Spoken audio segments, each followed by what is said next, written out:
Hey everyone, this is just an updated walk around our 1 acre homestead. We do a lot of food growing and animal raising here, and so I just kind of wanted to show you our layout and what you can do on an acre. This is our side garden. We started out with 4 garden beds over here on the side, just kind of, we had a lot of grass and we never even really used this side of our yard, and so we put in these 4 beds, then we put in these 2 beds, and then we put in 1 more. So we've got 7 large garden beds here. What you're seeing in the beds is grass clippings. It makes really good mulch.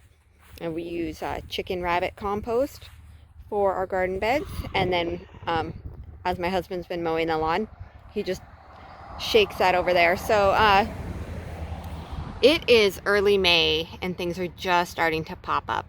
Those are little cabbages popping up. These are little rainbow glass gem corns popping up. I think these are, it's kind of hard to tell when they're so little. It's kale and rainbow chard. And this is a wood chip bed, and these chips are really broken down, but we practice Back to Eden gardening. If you don't know what that is, check out backtoedenfilm.com and watch that free film. Change the way we did everything.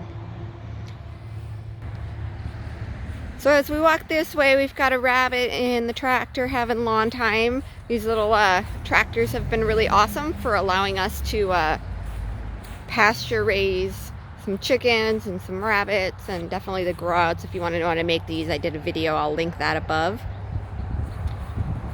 You walk back here. This is our secret area. Not really. But this is our back area. We do a lot of stuff here. We've got a firewood shed. This is my favorite tree. It's a golden plum tree. It's pretty awesome. Again, you're gonna see wood chips everywhere. It's just an extra rabbit area. This is where our laying ladies are.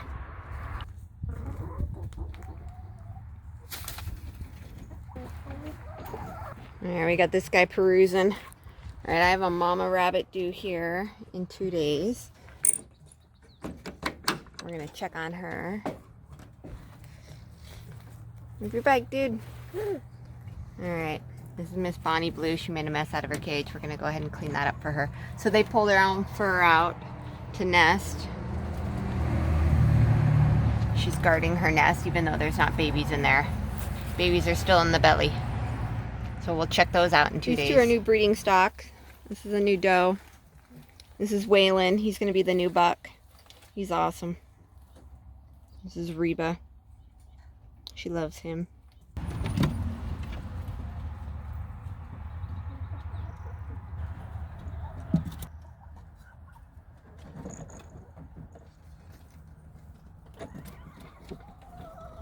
This is Charlie the farm cat. He does all the mousing around here. He's only 6 months old, but he is really, really good at getting rats, moles, mice, snakes, lizards. He brings us everything.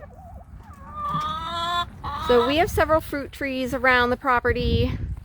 We have 2 plums, I think 4 pears, a bunch of apples, cherry tree. These are the plums in May. I think we're gonna have a really good crop this year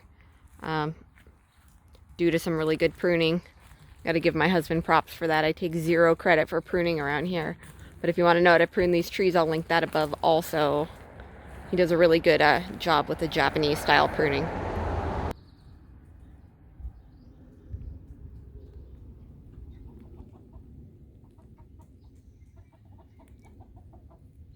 Okay, so continue our walk on down the back here. We've got raspberries. Those things are gonna get huge. This is Tom. He's the old farm boy around here. He's not much help with anything except for eating up cat food. Got some strawberries planted in the wood chips here. Every fall we just bury these completely in chips, and every spring they come up. This is our back garden. This was one of the first things that we put in for the homestead. We've got sweet peas popping up. We've got beans. I don't know what happened to the rest of them. Oh, I guess they're coming up. I see them.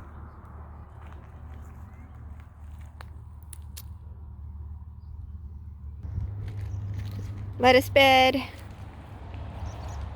spinach bed. Got beets popping up.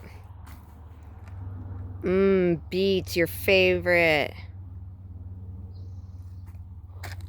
They're not his favorite.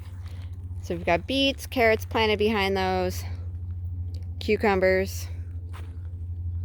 Again, we mulch and we do wood chips around berries, trees, landscaping, some squash, but in our beds we do chicken and rabbit compost, sometimes broken down wood chips. These are tomatoes. A bunch of them died when we had a late frost, which was a bummer, but we have replanted anywhere where that Mama happened. Cat. She's always on rat duty. Hey, Mama Cat. All right, walking out the back garden. So that's where our food grows. We just kind of plant food where we can, while still keeping it aesthetically pleasing. These are more strawberries. This is the old chicken tractor where we raised our meaties last year, and we've turned it into a firewood shed. So we've got lots of hand-chopped firewood in there, thanks to Dad. This is a huge cherry tree. And then since we have an acre and we're kind of limited on space, we did espalier style trees. We gave each espalier tree, these are 3 years old, we gave each one 3 panels so that they can grow outwards. So if you go down our fence line here, we grow all kinds of pears and apples.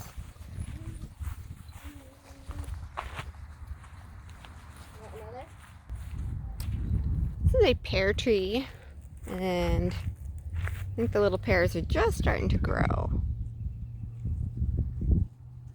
See? Japanese pears, so that's one of my favorite things.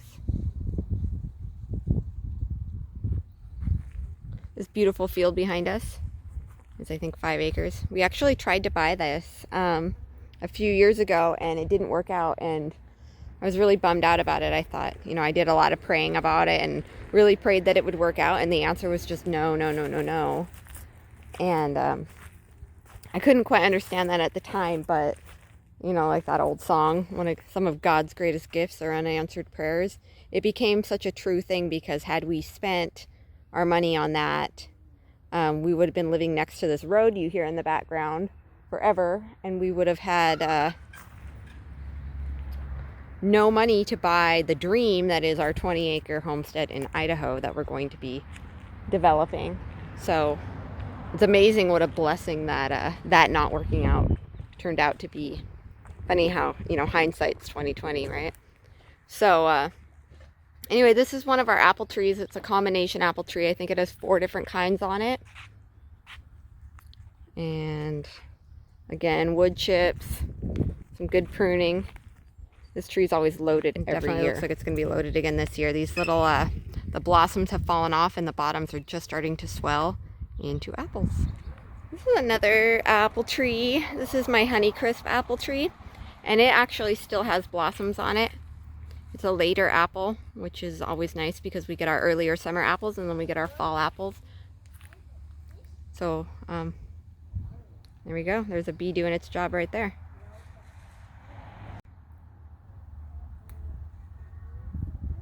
There's the start of a few Honeycrisp apples. Again, the mulch around the apple trees has been huge for us as far as not having to water so much. There's that road I'm talking about. And then pretty much through the landscape, we've just added a few edibles. So we've got blueberry bushes going throughout our landscape. Edible landscape is really nice because you can still keep the look of, you know, an organized flower beds if that's the kind of thing you like, but keep it also practical.